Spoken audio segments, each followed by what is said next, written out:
बोले श्री प्राणनाथ प्यारे की जय। श्री सदगुरु महाराज जी की जय। सदगुरु श्री रामचंद्र जी महाराज की जय। तीनों पुरी धाम की जय। स्वामी श्री राधा जी महाराज की जय। बंदो सतगुरु चरण को करुष प्रेम परनाम। अशुभहरण मंगल धन्य श्री देव चंद्र जी नाम। श्री प्राणनाथ निज मूलपति श्री मेराज शुभ नाम।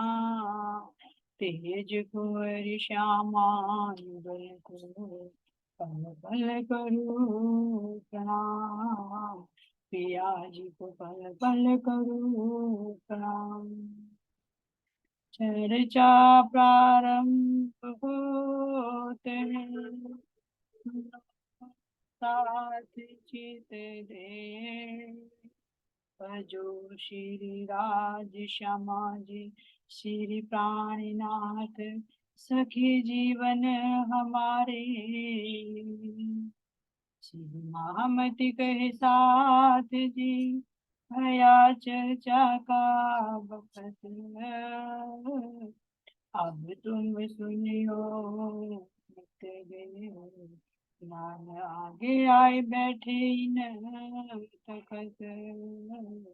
राज आगे आए बैठे न तखत। बोले श्री प्राणनाथ प्यारे की श्री सदगुरु महाराज जी की। प्राणाता प्यारे सुखदास जी, आप सबके नूरी चरण कमलों में कोटि कोटि प्रेम प्रणाम जी। आपके धाम हृदय में विराजमान प्राण प्रियतम के नूरी चरण कमलों में बारंबार कोटि कोटि प्रेम प्रणाम जी। सुंदर जी राज्य महाराज जी की मेहर से अब हम चलते अपने बीतक साहिब की तरफ। तो कल हमने सुना कि किस तरह से बीतक ग्रंथ के अंदर जब श्री जी हवसा में होते हैं तो किस तरह से यहाँ से वाणी अवतरण शुरू होता है और फिर पूरे जो हमारे 14 अंग हैं राज्य महाराज जी के वे कहाँ कहाँ पर अवतरित होते हैं और क्या क्या उनके अंदर है। जो राज्य महाराज जी के 14 अंग माने गए हैं, कौन से भाग को कौन से अंग की उपमा दी गई, तो विस्तार से सुंदर साथ जिसका लेंगे तो काफी लंबा हो जाएगा। कभी राज्य महाराज जी की इच्छा से मेरे से उनसे होगा तो उसका भी वर्णन लेंगे कि 14 अंग किस किस तरह से इनके अंदर क्या रहस्य छिपा हुआ है। अब यहाँ से सुंदर साथ जी आगे वर्णन करते हैं। स्वामी दास जी कहते हैं कि जब यहाँ पर हवसा के अंदर ही हमारी वाणी के 3 भाग पूर्ण रूप से उतर जाते, रास प्रकाश षट ऋतु और कलश की केवल 2 चौपाइयां ही उड़ी और बेहद वाणी भी यहाँ पर नहीं उतरती। बेहद वाणी भी जब दीप अंदर जाते हैं तब रास्ते में उतरती है और रास के भी कुछ प्रकरण कहाँ पर मेड़ता, लेकिन उसको संकलन किया गया रास के। तो अब सुंदर साथ जी यहाँ से जब राजा को पता चलता है रानियों के माध्यम से कि ये तो दिव्य महान पुरुष हैं और जिनको तुमने यहाँ नजर बंद कर रखा है वो भी 1 साल, तो अब तुम इन्हें सम्मान से यहाँ से विदा करो। तो धनी जी को श्री जी को अब कैसे सिरोपाव देकर यहाँ गुजरात का जो राजा है ढिंडोरा पिटवा कर सबके सामने यहाँ से विदाई दी। तो अब यहाँ से सुंदर साथ जी अब श्री मेहराज ठाकुर नहीं रहे, कौन हो गए अब यहाँ पर श्री जी श्री साहिब जी, क्योंकि राज्य महाराज जी खुद उनके अंदर हृदय में अब विराजमान हो गए। जैसे आता है ना हमारा प्रसंग कि जब हमारे स्वामी रामरतन महाराज जी जब अपने सदगुरु को देखा है ना, कहा था कि तुम लेट जाओ, उस जीव को तुमने जीवित किया तो उसकी जगह तुम्हारा जीव जाएगा। तो जब उठे तो क्या कहा, उठ रतन, है ना। अब झंडू तत् का जीव तो गया, तो अब रतन बाई की क्रिया करने लगी, यानी उस तन में साक्षात धामधनी विराजमान हो। इसी तरह से यहाँ पर भी सुंदर साथ जी अब इंद्रावती जी के धाम हृदय में जो प्रोक्ष रूप से थे राज्य महाराज जी, अब वे प्रत्यक्ष में प्रकट हुए और यहाँ पर ने क्या उपमा दी गई है, जो श्री मेहराज ठाकुर ने यहाँ पे श्री जी या श्री जी साहिब जी यहाँ से बन गए। क्योंकि साक्षात धामधनी अंतर्हृदय में विराजमान हो गए। तो अब जब यहाँ से निकलते हैं सुंदर साथ जी, तो क्या लेकर चलते हैं? ये ग्रंथ जो उतरे हैं, क्योंकि जो छोटे भाई थे उद्धव ठाकुर, जो हमारी परम धाम की उत्तम बाई सखी, उत्तम ही कार्य किया। ये ऐसी दुर्लभ वाणी, अगर वो वे कोयले से ना उतारते तो क्या आज रास की ये रामते हमें पता चलता कि कहाँ पर कैसी कैसी रामती हो रही, जिनमें इतना रस छिपा हुआ, जिसमें परम धाम का रस नहीं था। तो उत्तम बाई ने कार्य किया कि उसको दीवार पर लिख लिया और फिर बाद में उसको कागज पर उतार कर ग्रंथ पर रूप। तो यहाँ से सुंदर साथ जी जब श्री जी अपने दोनों भाइयों के साथ से सम्मान वहां से विदा होते हैं, तो ग्रंथ लेकर कहाँ पर चलते हैं? अपने गुरु गादी पर श्री बिहारी जी के पास। अब यहाँ से जब आते हैं तो इनको देखकर कहते हैं कि पूरा किस्सा सुनाते हैं कि ऐसे ऐसे मुझे धामधनी ने, मेरे प्राण प्रियतम ने मुझे दर्शन दिए और मेरे हृदय में विराजमान होकर ये वाणी कह। अब जैसे ही उनके पास वाणी गई, कह रहे महाराज जी, एक किताब लेके लगे बिहारी जी के कदम, बातें भी तक की करी पाया सुख आत्म। तो बात बीतक सारी बीतक बताई कि किस किस तरह से मैंने विरह में रहा, किस किस तरह से मुझे दर्शन हुए, किस तरह से वार्तालाप हुई और किस प्रकार से वाणी का अवतरण सुनी। तो अब यहाँ से कह रही हैं, लगे बातें करने अपनी जो भी तक, यो किताबें उतरी हुई सी महराज पर हक, सात सबों ने इन समय देखी में हर श्री राज, वहां पकड़ाई साथ की दई हके हाथ श्री मेहराज। अब जब सुंदर साथ को पता तो सबको चल गया था कि श्री जी को यहाँ पे से रिहा कर दिया गया, तो सबको पता चला कि ये उपहार रूप हवसा के अंदर ये जिनके संकेत था कि मिस्री की ईंटें बरसेंगी, तो ये यही चौपाई। तो सबके अंदर इतना उमंग हुआ कि अरे रास के दर्शन हुए, साक्षात राज शिवाजी महाराज जी के दर्शन हुए और ग्रंथ उतरा, रास की रामते उतरी। तो उनको हम भी तो देखे जो रास की रामते हमने खेल ली थी, तो हमें भी तो पता चले आखिर हमने कैसी रामते खेली थी। अब से पहले सुंदर साथ जी वर्णन नहीं था। भले ही श्री सुखदेव मुनि जी ने श्रीमद् भागवत के अंदर 5 अध्याय में रास का वर्णन किया, लेकिन पूर्व लीलाओं का वर्णन नहीं कर सके, क्योंकि आवेश वो जोश चला गया था राजा परीक्षित के प्रश्न पूछने के कारण। तो सबके अंदर इच्छा कि वो रास की रामते कैसे। अगर विचार करो, आज अगर हमारे पास वाणी ना होती है ना, या श्री जी के माध्यम से इन लीलाओं का वर्णन ना होता और हमें बताते कि अखंड बेहद में आज भी रास लीला चल रही है और वो लीलाएं हमने खेली, तो कहेंगे कैसी लीलाएं हैं, कुछ तो पता चले। तो जहां से पता चलेगा कि वहां पर है तो कितनी तड़प होगी। तो ऐसी हालत सुंदर साथ जी की हुई जब उनको पता चला कि रास की पूरी लीलाओं का वर्णन हुआ है। तो सबके अंदर ये इच्छा है कि अब तो श्री जी आ गए हैं और अब तो हमें उन लीलाओं को खोल खोल कर समझेंगे, क्योंकि चर्चा तो करते ही थे। तो सबके अंदर 1 साल के बाद फिर वो उमंग की लहर दौड़ पड़ती, लेकिन सबको खुशी होती है और बिहारी जी को खुशी नहीं। क्या कह रहे हैं श्री लालदास जी, इत बिहारी जी चमके सुन के खटली तू के सुकन, इन तहकीक मुझसे लई खास गिरो सैयन, खास गिरो सैयन। तो अब उन्हें लगा कि एक तो पहले ही ये चर्चा करते थे और सुंदर साथ इनको महत्व देता था, मेरे पास तो इन्हीं के कहने के कारण नाम मात्र के लिए मेरे पास बैठते थे और मेरे पास इनके प्रश्नों के उत्तर भी नहीं होते थे। अब विशेष कर से ये वाणी का अवतरण हुआ, इसमें राज की सारी रामते उतरी, तो अब तो सुंदर साथ विशेष रूप से इनको ही महत्व। कह रहे हैं यहाँ पर, इत बिहारी जी चमके यानी चौंक गए कि अरे ये वाणी और इसमें इतनी सुंदर सुंदर राम थे। उन्हें घबराहट, देखो किसको खुशी होती है, जो इच्छुक होता है, और जो ईर्ष्यालु होता है उसके अंदर कितनी ईर्ष्या होती है। छोटी सी बात हो गई कि किसी को कुछ मिल जाए तो ईर्ष्या से जल भुन जाता है।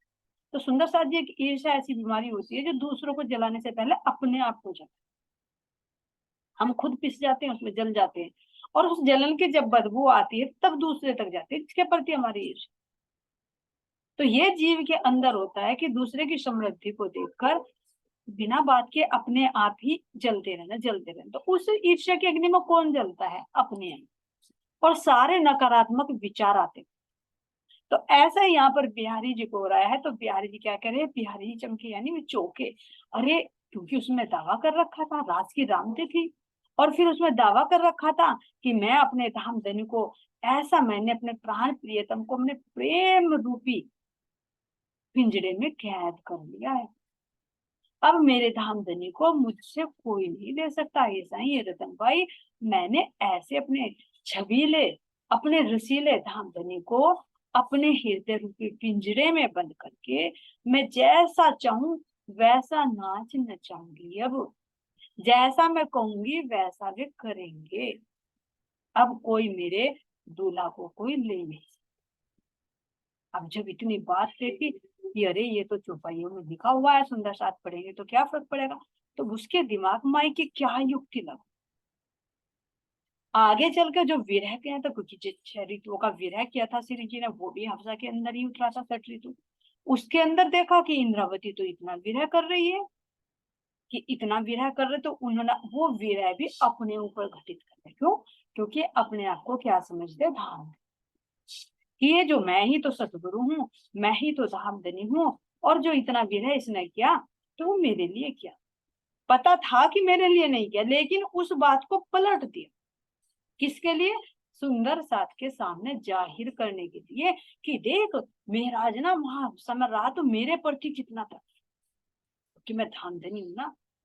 तो सबके सामने कहने लगे, क्या कहा, इन तो सुकनों में कहिया मैं ले धनी अपना, तो इतबा के क्या रैया भाई इन सुकनों की पहचान। तो इन्होंने जो वाणी में कह रखा है कि मैं धाम धन ले चुका हूँ, तो इनको सुंदर सुनकर सुंदर साथ तो इन्हीं पर समर्पित हो जाएगी। तो सुंदर साथ जी क्या चौपाई है ये जो उन्होंने दावा किया है प्रकाश हिंदुस्तानी में, ये सही तो मेरा धनी ले बैठी कोई और ना देखन हार, देख तू प्यू ले अपना तो तू कहिए सुहागिन नार। मैं देख अपने साईं को, अपने धाम धनी को कैसे ले लिया मैंने, और मैं ऐसा करने में समर्थ हुई तो मुझे सुहागिन नार, ये दावा कर दिया, बिल्कुल चैलेंज कर दिया। तो वो चैलेंज किस पर आया? बिहारी जी, कि मैं तो अपना साईं ले लिया, सुहागी नार कहलाई, और देखो तू ले सके क्या। इंद्रावती कहे तू सही है मेरी, धनी मिले मुझे इत, पीऊ ने सब पूर्ण करी जो मैं करी उम्मीदातीत। इंद्रावती कह रही है कि हे धनी, तूने मुझे यहाँ पर आकर दर्शन दिए, मुझे यहाँ पर मिले, और मेरी जितनी भी इच्छाएं थी वो सारी इच्छाएं पूर्ण। अब कौन कौन सी इच्छा थी? बहुत इच्छा थी, क्योंकि वार्तालाप होता है यहाँ पर भी इंद्रावती का और धामधनी का। तो कौन, असल में इच्छा कौन सी होती है? धामधनी का मिलना, उनका दीदार, उनसे बातें करना। तो दीदार भी किया, बातें भी की, पीछे की बातें भी बताई, विरह का कारण भी बताया क्योंकि विरह हुआ तुझे, और आगे की जागने का कार्य भी बताया कि कैसे कैसे जागनी होगी। यानी मेरी जो भी इच्छा थी, मेरे प्राण प्रियतम ने सारी इच्छाओं को पूर्ण किया। सही तू मेरी बाई रतन मोहे मिले छबीले लाल, करी मुझे सुहागिन अब मैं भई निहाल। ये सुन मेरी रतन बाई सखी, अब सुन ले, मुझे मेरे छबीले लाल मिल गए हैं। जो तू दावा लेकर बैठी है ना मैं धामधनी हूँ, अब मुझे मेरे छबीले लाल मुझे मिल गए हैं, और मेरे छबीले लाल ने मुझे सुहागिन करके मुझे खुश कर दिया, निहाल कर दिया, धन धन कर। अब ऐसी बातों को देखकर तो दिल में आग क्यों नहीं लगेगी? मैं गादी पर बैठा हूँ, सब मुझे गुरुपुत्र मानते, धामधनी मानते, गुरुपुत्र भी नहीं धामधनी मानते हैं, मेरे आज्ञा का पालन करते हैं। तो अगर इंद्रावती के इस दावे को सुंदर साथ ने सुन लिया तो फिर मेरी कोई परवाह नहीं करेगा, क्योंकि ये तो खुलेआम हो गया। अभी तो छिप छिप कर, तब तो चौपाइयों में खुलेआम हो जाएगा। तो यहाँ उनके दिमाग में आ जाती है कि मैं इस वाणी को कैसे करती हूँ। तो जो विरह के प्रकरण होते हैं, उन विरह के प्रकरणों को वो अपने ऊपर घटित, तो कहते हैं, करने ना देऊं जाहिर ए वाणी साथ मिले, दिल में जान ऐसा कैया, क्यों एता विरह किया आपने। हे मेराज, तू ये तो बता, तूने हफ्सा में इतना विरह क्यों किया? मैं यहीं तो बैठा था, यही तो नजरबंद था, यही मैं था इसी नगरी में, दूर तो नहीं था। इतना विरह तूने क्यों किया? अगर तुझे मिलने की इतनी तड़प थी तो मुझे बुलवा लेता, मैं आ जाता मिलने के लिए। लेकिन ये देखो क्या कह रहे हैं, भेजा किसी को नहीं, डर की वजह से कोई नहीं जाता, कोई मिलाई पर नहीं मिले 1 साल, बिल्कुल एकांत। तो कह रहे कि इतना विरह क्यों किया? ये तो सारा बोझ मेरे सिर पर आ पड़ा, क्योंकि तुम मेरे विरह में तड़पे, तो इस बोझ को मैं सहन नहीं कर पाने का। और आगे तो सुंदर साथ को सुनाएगा, तो फिर वे भी विरह कर। यानी जो चौपाई धामधनी पर घटित हो रही थी, सतगुरु पर घटित हो रही थी, उसको अपने ऊपर घटित कर। और आजकल भी सुंदर साथ होता भी है। क्यों? क्योंकि कोई भी चौपाई है, अगर कुछ भी कर रहे हैं तो सीधे कह देते हैं ये धामधनी का हो। चाहे हमारी बुद्धि से कोई गलत भी निकल रहा है तो क्या कहेंगे, नहीं मेरे हृदय में राज जी बैठे हैं, राज जी सब कुछ बोल रहे हैं, जो बोल रहे हैं वे राज जी हैं। तो क्या कुछ गलत भी बोल जाता है तो क्या वो भी राज जी बोलते हैं? हाँ, राज्य के हुक्म से जरूर होता है, लेकिन साथ में मन और बुद्धि भी लगे होते हैं, जीव भी लगा होता है, तो कुछ मिस्टेक भी हो जाती है। तो पूर्णात पूर्ण कोई नहीं है, धामधनी का दावा यहाँ पर कोई नहीं ले सकता। अगर लेगा भी तो वही हंसी का परम, क्योंकि यही तो साहिबी परम धाम में खड़ी करी थी, इश्क और साहिबी का। और फिर यही वो साहिबी ले ली, तो फिर वो खेल भी झुका। तो ना तो कोई इंद्रावती जी का बराबरी कर सकता, ना कोई यहाँ पर धामधनी की बराबरी यानी उनकी उपमा ले सकता है, सिवाय एक इंद्र, क्योंकि उन्होंने वो कसनी कसी और धामधनी ने पहले ही दिन में ले लिया था। तो ऐसे सुंदर साथ जी यहाँ पर जब बिहारी जी को पता लगता है कि इसने विरह किया, तो वो सारा अपने ऊपर घटित कर लिया। मैं तो बैठा था एक शहर में, तेरे आगे नजर, तेरा विरह मुझ पर पड़ा, ये सुकन का दे उत्तर। अब दे उत्तर। तूने इतना विरह किया, मैं तो एक शहर में ही था, कोई दूर नहीं था, मिलने की ज्यादा तमन्ना थी तो मिल लेता। लेकिन अब मुझे ये तो बता, तूने इतना विरह किया, इसका प्रभाव मेरे पर पड़ेगा। तो इस प्रश्न का मुझे जवाब दे कि इस दोस्त को कौन से हाथ गए? तो मेरे पे दोस्त लगा ना भाई, एक पास में रह रहे हैं, फिर मेरे याद में तुम रो रहे हो, तो एक दोस्त लगा ना। बिहारी जी कह रहे कि ये दोस्त मेरे सिर पर आने। क्यों? क्योंकि ये तो बहाना था। विरह बिहारी जी के प्रति थोड़े था, विरह तो धामधनी का। और शब्दों को जब पढ़ा तो इतने नादान तो नहीं थे कि समझे नहीं कि किसके प्रति विरह करती इंद्रावती। इतने नादान तो नहीं थे कि पता नहीं था कि पिताजी किसको हुक्म देकर गए हैं कि जागने किसके, क्योंकि शरीर छोड़ने से पहले बार बार कह रहे थे कि इंद्रावती दरवाजे पर खड़ी रो रही है, मैं परम धाम में प्रवेश नहीं कर पा रहा, उनको बुला कर लेकर आओ।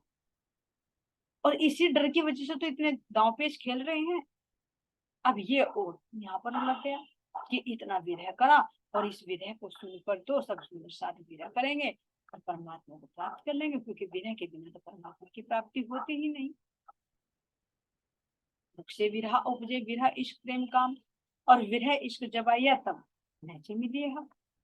तो अब सुंदर साथ इसको पढ़ेंगे तो उनका हृदय में भी वो भाव उठेंगे। तो ऐसा कहूं कि मेरी गद्दी बच जाए और ये वाणी का प्रसार ना हो। तो यहाँ पर कह देते हैं वे कि हे महाराज, ये जो तूने लिखी है ना किताबें, अब इनको तो रहने दे। जो तूने विरह किया, मैं तेरे से मिल गया, तो अब इन किताबों की तो जरूरत नहीं है। अब ऐसी कर कि जो यहाँ पर चर्चा चलती है, जो मैं सुनाता हूँ वो ही सब सुन। क्यों? क्योंकि ये तेरी तूने ना कविता बनानी सीख ली कहीं से, कविता बनाकर तूने ये ग्रंथ लिख दिए हैं।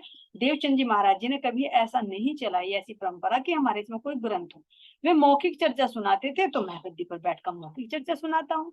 तो ये नई नई परंपरा मत चला, तूने ये कविताएं जो बना बना कर लिख दी, तो इनको यही है, उनको कभी इसको सुंदर साथ जी आगे वाणी में महाराज जी करते हैं कि इस वाणी को कविता नहीं कह सकते, लेकिन जिसकी बुद्धि में भेद हो, ईर्ष्या द्वेष हो, उसे तो वो कविता ही लगेगी ना, कि कल्पना बना बना। लेकिन उसका भी खुलासा किया कि ये कविता नहीं है। क्यों नहीं है कविता सुंदर साथ जी? क्योंकि कविता के पीछे क्या होती है? कल्पना। लेकिन इन वचनों के पीछे कल्पना नहीं, वास्तविक। और कविता मन के विचारों से लिखी जाती, लेकिन ये धांधनी के आवेश से अवतरित कर, ये सत्य है। ये तो इंद्रावती से की कह रही है, तो धामधनी की मेहर से इस वाणी के अंदर सार निहित है, लेकिन बाहर शोभा देने के लिए कविता का रूप भी दे, क्योंकि बाहर से भी तो शोभा होनी चाहिए ना। जैसे अंदर तो आत्मा सुंदर होती है, तो जीव भी तो सुंदर होना चाहिए ना, उसके अंदर भी तो विकार नहीं होने चाहिए ना, तो बाहर की शोभा भी जरूरी है। इसीलिए कह रहे कि इन शब्दों के अंदर वास्तविकता है। धांधनी के आवेश से अवतरित वाणी है, उनके मुखारबिंद से अवतरित वाणी है, लेकिन बाहर भी उसको सुंदर शोभा देने के लिए चौपाइयों का रूप दी, कविता का रूप दी। लेकिन ये कविता नहीं, कोई कल्पना नहीं। खुलासा करते हैं आगे बढ़ते। तो यहाँ बिहारी जी कहते हैं कि इनको रहने दे, ये कविताएं हैं, इनको सुंदर साथ कोई नहीं सुनेगा, ये कोई नई परंपरा मत चलाओ, क्योंकि कभी सतगुरु प्रेमचंद जी महाराज जी ने कोई ग्रंथ नहीं लिखा, तो अब ये नहीं। तो यहाँ सुंदर साथ जी वाणी पर रुकावट लग जाती है। ये देखो, ये होता है ठुकराना, जो आता है ना कि बिहारी जी ने वाणी को ठुकराया। और फिर जब वही इंद्रावती रतनबाई जब श्री महाराज जी के तन में आई, तो फिर इसी वाणी को कहां से, सोनगिरी से अपने शीश कमल पर धारण कर। क्यों? क्योंकि कह रहे ये इनसे न्यारे ना हो चरण, इस वाणी से चरण धामधनी के अलग है ही नहीं, क्योंकि ये तो साक्षात प्राणनाथ जी की वाणी है, धामधनी की वाणी है, उनके दिल के राज हैं। तो कैसे हो जाएंगे इनसे चरण? तो ये देखो, ये ना मानना, उसका प्रसार ना होने देना। सुंदर साथ इंतजार में बैठे हैं कि कब हमें ये वाणी सुनने को मिलेगी, लेकिन बिहारी रोक लगा दे, पसरने नहीं। तो ये वाणी को ठुकराना ही तो है, बाहर से नहीं कि हमने नहीं लिया, ठोकर मार दिया, किसी और को दे दी। उसके प्रकाश को छिपाना भी उस वाणी को ठुकराना। और यही नहीं, अगर हम इस वाणी की कोई वास्तविकता हमसे खुलती है और उस पर हम फिर पर्दा डालते, किसके लिए? कोई वास्तविकता वाणी में कुछ और है, लेकिन हमें कुछ और पता है, फिर हम अपनी उसी बात पर अड़िग रहे, और जो वाणी में निहित है उस पर हम पर्दा डालें, तो ये भी वाणी को ठुकराना ही है। कई तरह से वाणी का ठुकराना होता है सुदर्शन। हम ये समझे कि इसमें बहुत सारे, तो भाई कुरान का खुलासा है, जैसे मार्फत सागर है, खुलासा है ना, कयामत नामा है, ये तो कतेब पक्ष हैं, तो हम इनको क्यों सुने? ये तो मुस्लिम भाषा में है, मुस्लिमों का कुरान का खुलासा है, तो हम इसको नहीं सुनेंगे। तो ये भी एक ठुकराना ही है। जैसे पति होते हैं तो पति के सारे अंग प्यारे होते हैं, ये थोड़ी होगा कि उसके पैर पसंद है या मुख उसका टेढ़ा मेढ़ा होगा तो मुख को अलग काट कर रख दे, या हाथ, हर अंग प्यारे होते हैं। तो इसी तरह से हमारे धामधनी के ये 14 भाग, 14 अंग है, इन सब में धामधनी की वास्तविकता है। बाहर शब्द चाहे अंग्रेजी में हो, चाहे अरबी में हो, चाहे फारसी में हो, चाहे हिंदुस्तानी में हो, कैसे भी, है ना। जैसे मेरा पति चाहे कैसी भी भाषा बोलता है, अगर उसकी भाषा बदल गई तो क्या मेरा पति बदल गया? नहीं। अगर मेरा पति हिंदुस्तान में रहता है, फॉरेन में जाके वो इंग्लिश बोलने लगे, तो क्या मैं कह दूंगी मैं तो उसे ठुकरा रही, इसकी भाषा तो अंग्रेजी हो गई? नहीं। तो इसी तरह से धामधनी ने अनेक भाषाओं में, क्योंकि जगह जगह सुंदर साथ ब्रह्म सृष्टि उतरी है, तो जहां पर भी गए जैसी भाषा देखी उसी भाषा ने सबको तो ऐसे सुंदर साथ जी, अगर हम अब भी कई कारणों से इस वाणी को नकारते हैं, तो ये वाणी का ठुकराना ही है, और इससे बड़ा गुनाह और कोई नहीं। एक ठुकराना और है कि अगर हमें इस वाणी की वास्तविकता का पता चला और हम रहनी में नहीं उतार, सबसे बड़ा ठुकराना है। बाहर का ठुकराना तो एक बार चल भी जाएगा, लेकिन अगर हमें पता है कि इसमें हमें ऐसे चलना है, ऐसे ऐसे हुक्म दिया धामधनी ने, और हम उसके अनुसार अपना चलन नहीं बना पा रहे हैं, तो ये भी वाणी का ठुकराना ही है। और हम भी अब तक यही करते हैं। बिहारी जी को तो एक प्रसंग बनाकर हमें शिक्षा दी गई, तो हमें देखना है कि कहाँ हम वाणी को स्वीकार कर रहे हैं और कहाँ हम इस वाणी को ठुकरा रहे हैं, कितनी सी वास्तविकता को स्वीकार कर रहे हैं और कितना हम इसके रहस्यों को छिपा रहे हैं। ऐसे सुंदर साथ जी यहाँ पर सुंदर साथ इंतजार में होते हैं, लेकिन बिहारी जी इस वाणी का प्रसार नहीं होने देते और आगे से क्या सोचते हैं, इन्हें कह देते हैं कि अगर ये यहाँ पर रहा तो वाणी अगर मैं नहीं दूंगा तो फिर ये सुंदर साथ को सुनाएगा, क्योंकि इसके अंदर तो उतरा है, तो हम नहीं फिर देंगे। तो ऐसा करो क्यों ना मैं इसे बाहर भेज, ना रहेगा बांस ना बजेगी बांसुरी। तो उनको कह देते हैं कि हे महाराज, अब ऐसा करो तुम, जैसे पहले नौकरी करते थे ऐसा कोई नौकरी पकड़ो, काम पर फिर लग जाओ और जैसे भी होगी चर्चा करते रहना धीरे धीरे, लेकिन वाणी अपने पास रख ली। अब श्री जी ने भी सोचा और सुंदर साथ ने भी सोचा कि यहाँ तो ये वाणी पे तो गुंडली मार के बैठ गए, अब तो वाणी भी नहीं देने वाले। अब वे जो चलने लगे कि हाँ चलो, क्योंकि अभी कहाँ जाएंगे, जूनागढ़ जाएंगे, तो वहां नया गांव जो बसाने की योजना थी अभी आगे चलेगा, तो वहां के लिए चलने देते श्री जी। तो फिर ये सोचते हैं कि जब यही जा रहा है तो इसे भी दे दो ग्रंथ को, इसे भी लेता जाए। ये तो कि जब राज्य को करवाना होता ना तो किसी के गले में ना दिल में कैसे हुक्म देकर निकलवा लेते, जो वास्तविकता निकलवानी होती है। तो उसके दिमाग में क्या आई कि जब ये जा रहा है तो इसे वाणी को क्या करेगा, कभी कोई और पढ़ ले, इसे भी दे दो, साथ में ले जाएगा, ना तो ये रहेगा ना यहाँ वाणी। तो वे वाणी को भी दे देते हैं और श्री जी यहाँ से वाणी को लेकर चलो।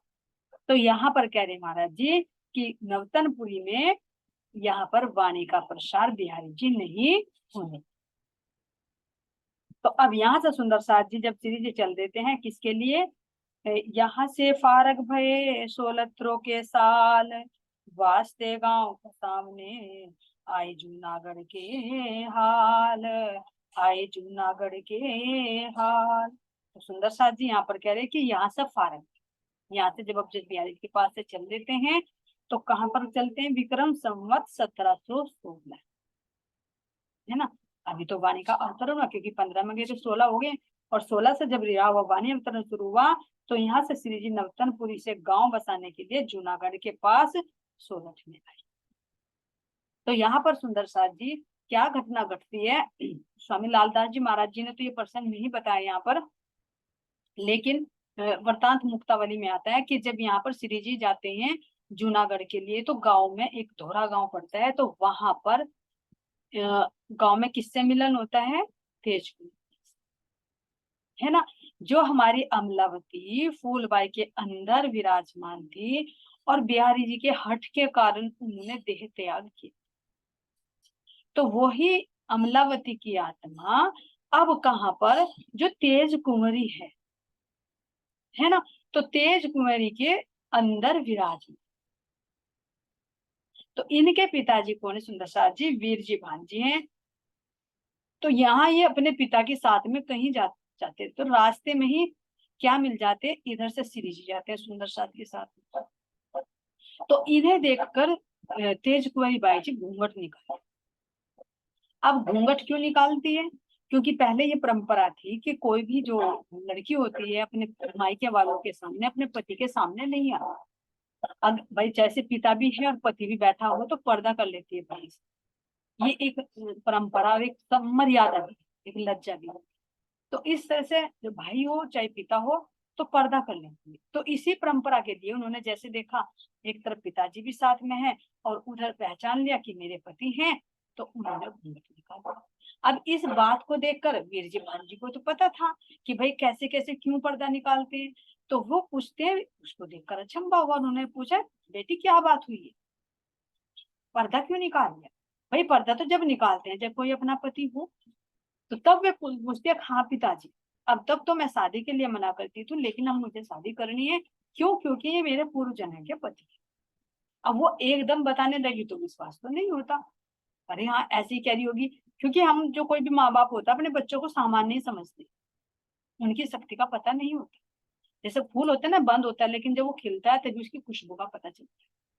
तब उन्हें बताती है कि नहीं पिताजी मैं सत्य कह रही हूँ, अगर मैं ऐसे ऐसे फूल बाई थी, ऐसे ऐसे मैंने देह त्याग किया था, और ऐसे ऐसे उन्होंने जब तपस्या कर रहे थे तो मेरे आभूषण भी जो मुझे मिले थे वे भी उन्होंने गुरुदेव बिहारी जी के वहां सतगुरु के चरणों में रख दिए थे। अगर आपको विश्वास नहीं होता तो आप जाओ बात करिए। अब पिताजी वेरीफाई करने के लिए, क्योंकि शादी के लिए तो वे भी तैयार थे, तो अब जब वे जाते हैं उनसे पूछते हैं तो सारी बात पता कि भाई बताओ मेरी पुत्री है ऐसे और ऐसे ऐसे करी, तुम्हारी कोई पत्नी थी फूलबाई की? हाँ थी मेरी पत्नी फूलबाई। ऐसे ऐसे घटना घटी थी कि तुमने उनका त्याग कर दिया था? कि हाँ कर दिया था। उनकी अंतिम इच्छा थी कि मेरी अर्थी पर आओ और अपने चरण स्पर्श करो? कि हाँ ऐसे थी। तो अब पिताजी को तो एकदम हो गया कि हाँ भाई मेरी बेटी सही बोल रही है। तो यहाँ पर सुंदर साथ जी जब उनको पता लग जाता है और कह देती है तेज कुंवरी की पिताजी अब तक मैं आप शादी के इसीलिए तो मना कर रही थी क्योंकि मेरे पति मुझे मिले ही नहीं थे। कहते हैं सुंदर साथ जी ब्रह्म आत्माओं की यही पहचान होती, जो कभी भूली वचन तो भी नजर तहा निगाह। नींद में भी भले क्यों ना हो लेकिन अपने प्रियतम पर उसकी प्रेम भरी दृष्टि बनी रहती है। और ये तो आत्मा का क्रिया है। यहाँ तो जीव के भी बहुत सौ के पिछले पूर्व जन्म की बात याद रहती। तो यहाँ पर जब वो पता करते हैं कि हाँ ये पति है ऐसे ऐसे ही कह रहे हैं, तो वीर जी भांजी शादी के लिए यहाँ पर तैयार हो जाते हैं और दोनों का विवाह संपन्न। अब सुंदर साथ जी यहाँ पर अब श्री जी देखिए 40 साल के तो जब भी थे जब दर्शन हुए थे आप सामने। अब विक्रम संवत 1716 हो गए यहाँ पर अभी। तो अब ये देखिए 16 में ही 40 के कुछ आसपास में है, एक्यूरेट तो नहीं पता लेकिन कुछ ऐसी एज निकलेगी। अब यहाँ पर विवाह इतनी बड़ी उम्र में क्यों करते? क्यों? क्योंकि उनकी इच्छा थी कि मुझे अगर मेरा पति व्रता धर्म होगा तो मैं अपने पति को पुनः प्राप्त कर। तो मैं श्री जी को क्योंकि पता था कि मैंने त्याग किया था तो मेरे ही कारण तो इन्होंने देह का त्याग किया था और उन्होंने प्रण भी ले रखा था कि मैं अपना पति बनाऊंगी तो इन्हें ही बनाऊंगी, इसलिए दोबारा तन धारण कर लिया। ये हमारी परमधाम की अमलावती। पिताजी बार बार शादी के लिए कहते लेकिन बार बार मना कर देते। क्यों? क्योंकि ये शोभा उनको देनी थी कि खेल में जाकर भी चाहे दूसरा तन क्यों न धारण करना पड़े, बनाऊंगी उसी तन को पति जिसमें मेरे धामधनी विराजमान। तो यहाँ पर उस इच्छा को देखते हुए उनके त्याग को देखते हुए उनकी इच्छा को पूर्ण करने के लिए श्री जी यहाँ पर उनका पानी ग्रहण कर लेते हैं। और यहाँ से सुंदर साथ जी किस तरह से जैसे सुंदर साथ साथ में रहते हैं ऐसे ही साथ में, कोई ग्रस्त जीवन नहीं, कोई बच्चे नहीं, कोई नहीं पारिवारिक कोई वो नहीं, बस एक सुंदर साथी। क्योंकि तेज कुंवरी बाई की भी क्या इच्छा थी अमलावती की कि मैं सुंदर साथ की सेवा करूं। तो अब जैसे श्री जी के साथ में रहेंगी तो सुंदर साथ की सेवा ही तो करेंगी। और अभी अमलावती के अंदर ही साक्षात श्यामा जी का भी अवतरण। अब जैसे परमधाम के अंदर जुगल जोड़ी है ऐसे ही खेल में भी जुगल जोड़ी बनकर यहाँ पर जागने का कार्य करेंगे हम लोग। तो यहाँ पर सुंदर साथ जी तेज कुंवरी बाई जी का फिर पुनः मिलन होता है, पहले फूलबाई के रूप में, अब तेज कुंवरी बाई की। आत्मा वही है परमधाम की हमारी अमलावती। तो यहाँ पर सुंदर साथ जी कुछ का विचार है कि तेज कुंवरी बाई यहाँ पर 8 वर्ष की थी, लेकिन अब ये देखिए 8 वर्ष की थी तो 8 वर्ष से 40 वर्ष के कैसे शादी करें? अब अगर ये लेकिन उनका जो धामगमन हुआ था कब हुआ था? जब बिहारी जी गादी पर बैठे। तो कब बैठे थे? जब धामधनी का सतगुरु महाराज जी ने देह त्याग किया था 1712 के आसपास में, 12 में। अब 12 से 13 में उन्होंने तन छोड़ा और अभी है 1716 ही है, तो 17-18 में जूनागढ़ रहते हैं। तो अगर सुंदर साथ जी 12 में और 18 देखे तो 6 साल की बैठती है, 6-7 साल की। तो 6-7 साल की शादी से थोड़ी करेंगे। तो यहाँ तन का मतलब नहीं है कि मतलब जब उन्होंने तन छोड़ा तो दूसरा जीव धारण किया और फिर उनके अंदर सूरता बैठी। सूरता तो किशोर स्वरूप पर भी बैठ जाती है, उसकी कोई तन की उम्र नहीं होती। तो यही निकलता है कि जब बिहारी जी को गादी पर बैठाया गया 1712 में, 13 में ये घटना घटी थी कि उन्होंने त्याग कर दिया। तो देह तभी तो त्यागी, उससे पहले तो देह नहीं त्यागी। और फिर कहे कि 13 के बाद ही उन्होंने दूसरा जन्म लिया, शरीर धारण किया, तो 6-7 साल की बैठती है। तो 6-7 साल की लड़की से थोड़ी ना शादी करेंगे। तो यहाँ पर यह है कि जब उन्होंने तन त्यागा तो उनसे पहले ही तन छोड़ते ही तो वे कहाँ पर उस तन में विराजमान करते धाम देने। नहीं तो उनको तो पहले अपने हृदय में ले लिया था। कह रहे ना कि जैसे ही चरण स्पर्श किए वे इंद्रावती के हृदय में हो गई, लेकिन उनको बाहर प्रकट करना था तो वो तेज कुंवरी के जीव पर उस सूरता को डाल।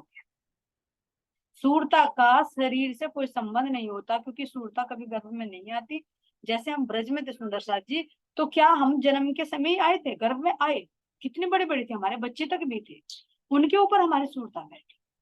तो ऐसे यहाँ पर किशोर स्वरूप में तेज कुंवरी बाई, इनके अंदर परमधाम की अमरावती है, और तब इनका दोनों का विवाह संपन्न। तो यहाँ पर धामधनी ये श्री जी हैं, कोई लौकिक व्यवहार के कारण, कोई स्वार्थ के कारण विवाह नहीं करते। क्यों? क्योंकि उनके अंदर तो साक्षात धामधनी विराजमान हो गए थे।